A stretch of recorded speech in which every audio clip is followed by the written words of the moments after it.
ሉቺዮ ዝተባለ ሓደ ንእሽተይ ወዲ ብሓደ ሕርቃን ዝመልኦ ናይ ሕርሻ በዓል ዋናነት ጎየይን ከሎ ፊልምና ይጅምር። እቲ በዓል ዋና ናይቲ ሕርሻ ሉቺዮ ኣሕምልትና ሰርቀን ከሎ ስለ ዝሓዘ እዩ ከምዚ ገይሩ ዘጓዮ ዘሎ። ንሉቺዮ ኣቦ ካብ ዝሓመመሉ ግዜ ጀሚሩ ንስድራ ቤቱ ምግቢ ንምቕራብ ሉቺዮ ዝነበሮ ሓንቲ መማረፂ ምስራቅ ብቻ እዩ ነይሩ። በታ ለይቲ እቲኣ ከዓ ኣቦ እናደኸመ ምስ ከደ ነቲ ቃንዛ ደጊም ክፃወሮ ከም ዘይኽእል ይኣምን። ቅድሚ ምሟቱ ድማ ንሉቺዮ ሓደ ከቢድ ሓላፍነት የረክቦ። ከም መብት ቤተሰብ ዘሎ ብቸኛ ወዲ መጠን ነታ ዓባይ ሓፍቱ ክሕልዋ ከም ዘለዎ ይነግሮ። ብድሕሪዚ ሉቺዮ ነታ ለይቲ ሙሉእ ናይ ኣቦኡ ቃላት ኣብ ሓንጎሉ እናደጋገመ ከይደቀሰ ይሓድር። ንፅባሒቱ ንግሆ ተስፋ ምቑራፅ ስለ ዝደፋፍኦ ሓደ ሓደገኛን ክሕለፍ ዘይኽእልን ምርጫ ይገብር። እቲ ዝገበሮ ምርጫ ከዓ ባንኪ ንኽሰርቕ ምውሳኑ እዩ ነይሩ። እዚ ግዜ እዚ ሂወቱ ዝተቐየረሉ እዩ። መጀመርያ ንሓደ ባንክ ሰራሕተኛ ገንዘብ ንከለቅሖ ብምልማን ብግቡእ መንገዲ ክኸይድ ይፍትን። ግን ድማ እቲ ሰራሕተኛ ምስ ኣበዮ እቲ ስንባደ ናብ ዓመፅ ይቕየር እሞ ሉቺዮ ካራ ይውፅእ። ብድሕሪኡ እቲ ሓቂ ይበርሀሉ። እዚ ናይ መጀመርያ መዓልቲ ስርቁ እዩ። ኣዝዩ ስለ ዝፈርሐ ድማ ነብሱ ክቋፀር ኣይከኣለን። ኣብ ማእኸል እቲ ባንክ እንከሎ ሽንጡ የምልጦ እሞ ኣብ ስሩ ይሸይን። እቲ ናይ ባንክ ሰራሕተኛ ካብ ምፍራሕ እንዳዕሊ ብጣዕሚ ስለ ዝተገረመ ሱቕ ኢሉ ናብ ገዝኡ ንክከይድ ይነግሮ። ሉቺዮ እውን ናብ ገዝኡ ምስ ተመለሰ ሓፍቱ እናበኸየ ተሓቕፎ። እቲ ሓሚሙ ዝነበረ ኣቦኦም ሞይቱ ስለ ዝፀንሖ እዩ ሓፍቱ ከምዚ ኢላ ሓዚና ዘላ። ንፅባሒቱ ሓፍቱ ክዳውንቲ እናጠርነፈት ምስ ረኣያ ሉቺዮ ይስንብድ። ንሳ ድማ ናብቲ ግዴታ ወታደራዊ ኣገልግሎት ዝጅመረሉ ግዜ ከም ዝኾነ ንኽኸይድ ትነግሮ። በቲ ግዜቲ ዝኾነ ወዲ ካብ 13 ዓመቱ ጀሚሩ ን10 ዓመታት ከገልግል ግዴታ ነይርዎ። ሉቺዮ ግና ኣብዚ ይኣምን እዩ። እቲ ወታደራዊ ግልጋሎት ናይ ግዜ ብኽነት ምዃኑ ብምግላጽ ክቃወም ኣይፍትን። ሓፍቱ ግና ኣብ ሓሳባት ጽንዕቲ እያ ነይራ። ነቲ ኣገልግሎት ከይወድአ ብድሕሪኡ ስራሕ ንምርካብ ከም ዝሽገር ትነግሮ። ሽዑ ካሊእ መማረፂ ስለ ዘይነበሮ ሉቺዮ ነቲ ናይ ሓፍቱ ሓሳብ ይቕበሎ። 10 ዓመታት ይሓልፍ።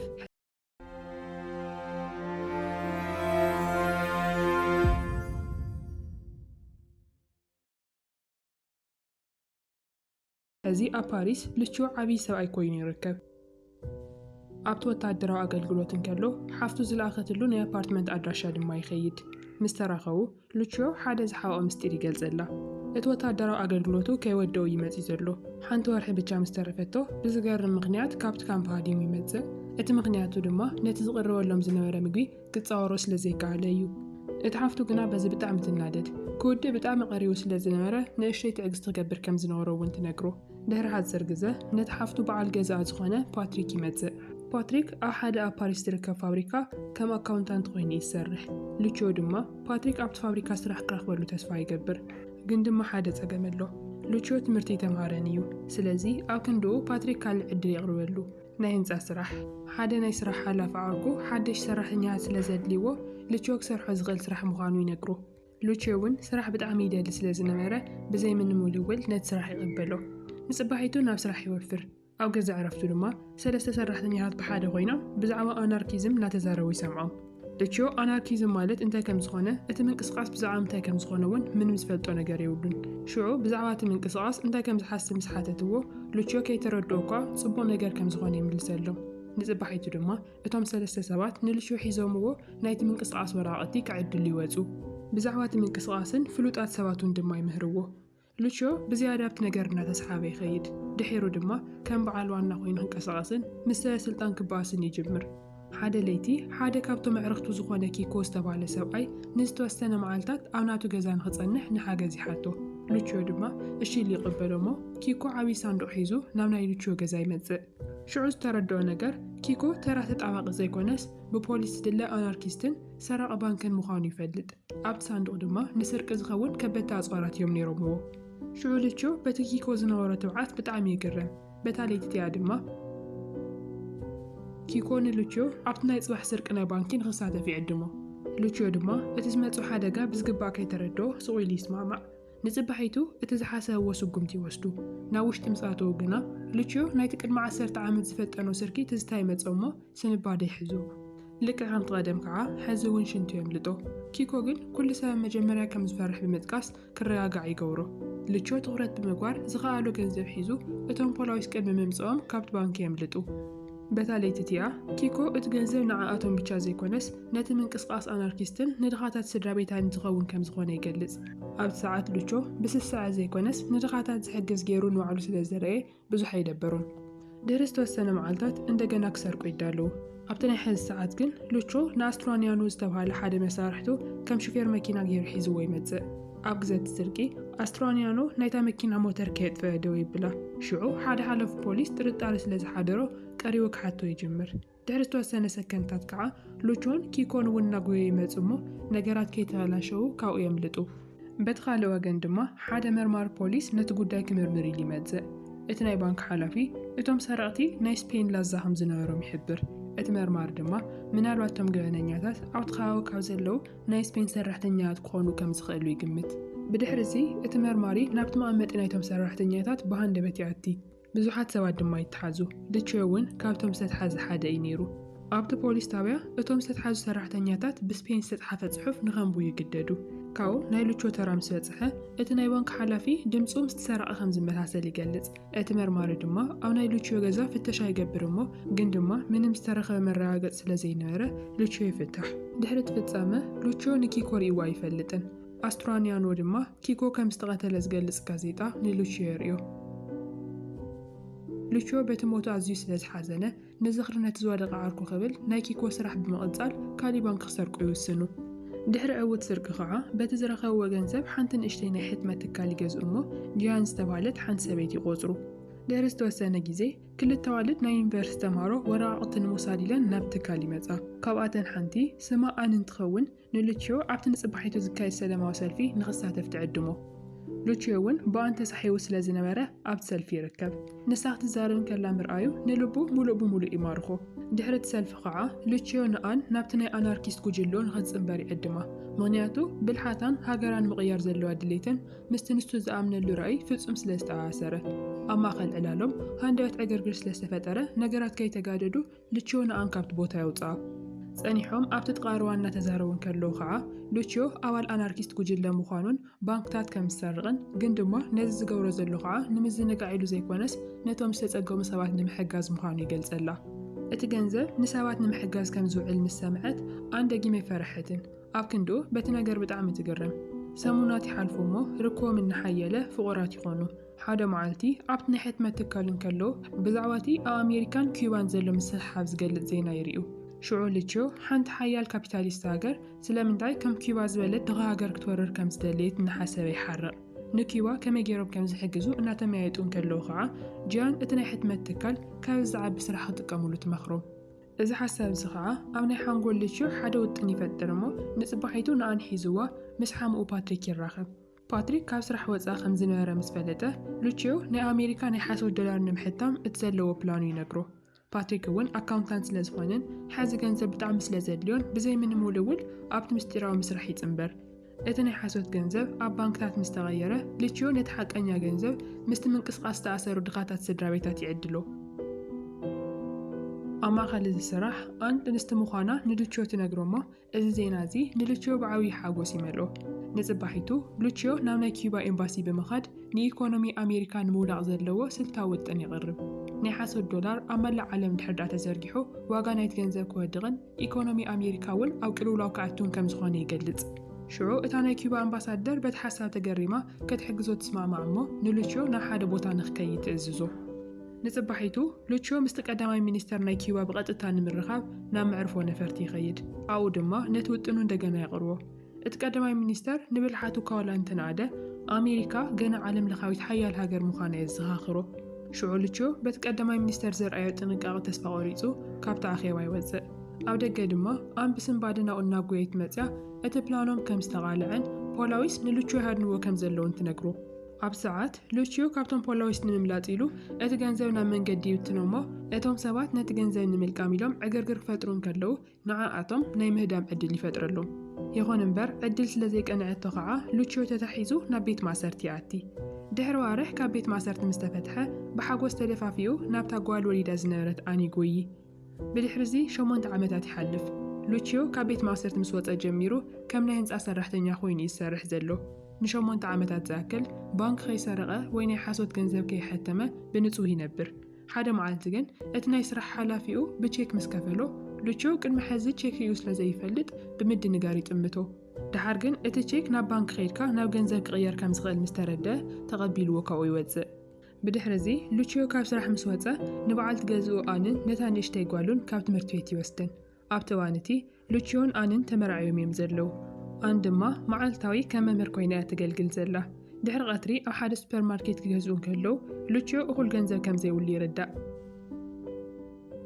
እታ ተቐባሊት ገንዘብ ግና ነቲ ቦርሱኡ ዝነበረ ቼክ ምስ ረኣየት ከም መኽፈሊ ክጥቀመሉ ከም ዝኽእል ትነግሮ። ሉቺዮ ቼክ ምጥቃም ክሳብ ክንደይ ናይ ቀሊል ከም ዝኾነ ምስ ረኣየ እቲ ን8 ዓመታት ደቂሱ ዝነበረ ናይ ገበነኛ ስምዒቱ እንደገና ክበራበር ይጅምር። በታ ለይቲ እቲኣ ሉቺዮ ንጂን ፓትሪክን ኣስትራንያኖን ኣኪቡ ሓድሽ ፕላን የቕርበሎም። ኣብዚ እዋን እዚ ግን ንእሽተይ ለውጢ ይገብር። ኣብ ክንዲ ገንዘብ ካብቲ ዝዓበየ ኣሜሪካዊ ዓለም ለኻዊ ባንኪ ዝወፁ ቼካት ክቐድሕ ይውስን። ሉቺዮ ናይ ቼካት ሓለዋ ድኹም ስለ ዝኾነን ንምቕዳሕ እውን ቀሊል ምዃኑን መንግስታዊ ዘይኮኑ ሰነዳት ብምቕዳሕ ዝውሃቡ መቕፃዕቲ ድማ ኣዝዩ ፎኩስ ምዃኑን ይኣምን። ኩሎም ድማ በቲ ሓሳብ ይስማዕምዑ። ንፅባሒቱ ናይ ሓሶት ቼካት ናይ ምስራሕ ስራሕ ይጅምሩ። ድሕሪ ብዙሕ ዘይተዓወቱ ፈተነታት ኣብ መወዳእታ ምስቲ ሓቀኛ ዝመሳሰል ቼክ ንምድላው ይዕወቱ። ሉቺዮ ባዕሉ ናብቲ ባንኪ ብምኻድ ነቲ ቼክ ምስ ፈተኖ ብዘይ ዝኾነ ፀገም ናብ ገንዘብ ይቕየረሉ። እንተኾነ ግን ሉቺዮ ነገራት ንኸይበላሸው ንኸይህወኹ ይመኽሮም። ጥርጣረ ንኸይመጽእ ድማ ኣባላት ናይቲ ኣናርኪስት ጉጅለ ኣኪቡ ኣብ ዝተፈላለያ ከተማት ፈረንሳይ ኮይኖም ነቲ ቼካት ብሓባር ናብ ገንዘብ ንኽቕይርዎ ይሓቶም።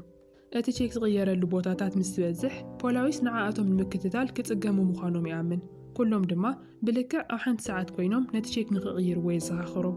ድሕሪ ዝተወሰኑ መዓልታት እቲ ፕላኖም ብግቡእ ይኸይድ። እቲ ዝተኣከበ ገንዘብ ድማ ከምቲ ናይ ቀደም ንድኻታት ስድራ ቤታትን ንሰላማዊ ሰልፍታትን ይዕደል።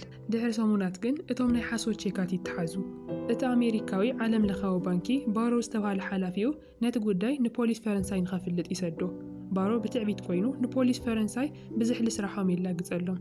እቲ መርማሪ ግን ተረጋጊዑ እቲ ተጠርጣሪ መን ምዃኑ ከም ዝፈልጥን እቲ ጉዳይ ብቕልጡፍ ክውዳእ ምዃኑን ቃል ይኣትወሉ። ንፅባሒቱ ሉቺዮ ንሰበይቱን ንጓሉን ክወስድን ከሎ እቲ መርማሪ ይረኽቦ። ነቲ ናይ ሓሶት ቼከር እዩ ከዓ ንሉቺዮ ይገጥሞ። ሉቺዮ ግና ብህድኣት ኮይኑ ብዛዕኡ ዝፈልጦ ነገር ከም ዘየለ ይገልጽ። ን8 ዓመታት ብቕንዕና ከም ዝነበረን ሕዚ ድማ ናይ ህንፃ ሰራሕተኛ ብቻ ከም ዝኾነን ይዛረብ።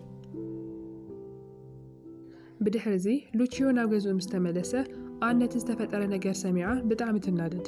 ሉቺዮ ከይነገራ እንደገና ናብ ገበን ምምላሱ ክጣምኖ ይከኣለትን። ሉቺዮ ከረዳ ወላ እኳ እንተፈተነ ኣን ግና ክትቅበሎ ይደልየትን።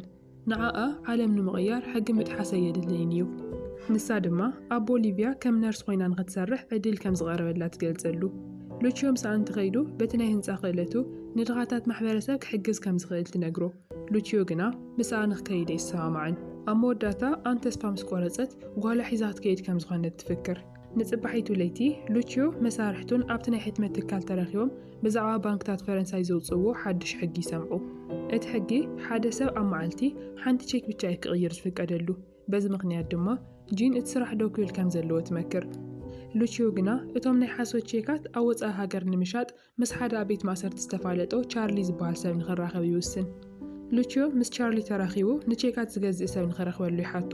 ድሕሪ ዝተወሰኑ መዓልታት ድማ ቻርሊ ንቶኒ ዝተባሃለ ሓደ ኣሜሪካዊ ገዛኢ የፋልጦ። ቶኒ ነቶም ቼካት ብ$1 ሚልዮን ንኽገዝኦም ቃል ይኣቱ። ግን ድማ ነቲ ገንዘብ ንምድላው 2 መዓልታት ንክህቦ ይሓትት። ሉቺዮ ነቶም ቼካት ሸይጡ ኣሰሩ ብምጥፋእ ምስኣን ናብ ቦሊቪያ ንምኻድ እዩ ዝሓስብ ዘሎ። እቲ ናይ መሸጣ ሓሳቦም ከዓ ድሕሪ 2 መዓልቲ ኣብ ሓደ ቤት ምግቢ ንኽካየድ ይሰማምዑ። ሉቺዮ ናብ ገዝኡ ምስ ተመለሰ ሓፍቱ ፓትሪክን ጂያንን ኮይኖም እናተጸበይዎ ይረኽቦም። ን3 መዓልታት በቶም ፖላዊስ እናተኸታተሉ ከም ዝቐነዩን እቲ ፕላኖም እውን ከም ዝተቓልዐን ይጠንቅቕዎ። ሓፍቱ ንሰብኣያ ፓትሪክ ናብቲ ናይ ገበን ብምእታው ትሓርቕ። ጂን ድማ ናብ ቤት ማእሰርቲ ንኸይትኣቱ ፈሪሓ ካብቲ ስራሕ ትወፅእ። ሰበይቱ ኣን ግን በቲ ባህሪኡን ብውልቃዊ ምርጭኡን ተሰላችያ ስለ ዝነበረት ምንም ነገር ኣይተዛረበትን። ድሕሪ 2 መዓልቲ እቲ ቅርሺ ዝቕበለሉ መዓልቲ ይበጽሕ።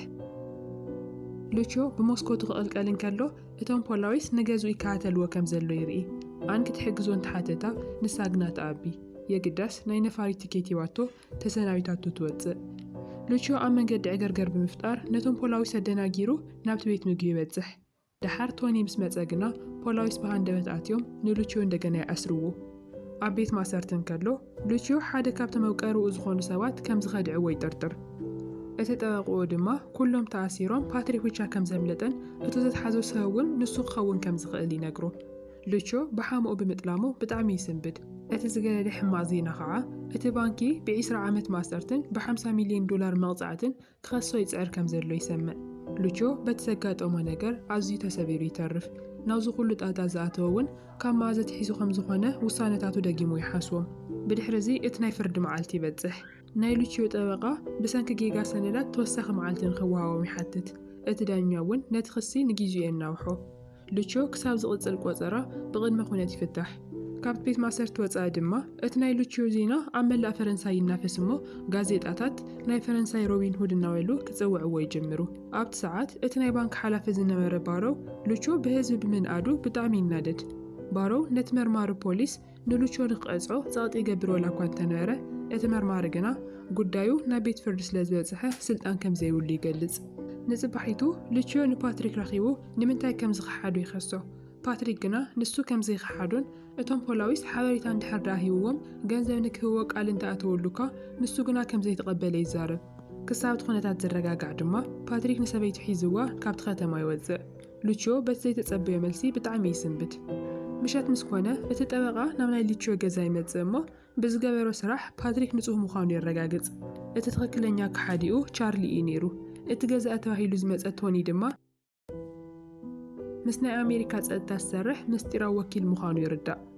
ቻርሊን ቶኒን ብሓደ ኮይኖም ንሉችዮ መፃወዲያ መዳልዮምሉ ነይሮም። ብድሕሪ ኩሉ ሰነዳት ተወዲኡ እቲ ፍርዲ ክጅመር ስለ ዝኾነ ሉችዮ እንደገና ናብ ተስፋ ምቑራፅ ይወድቕ።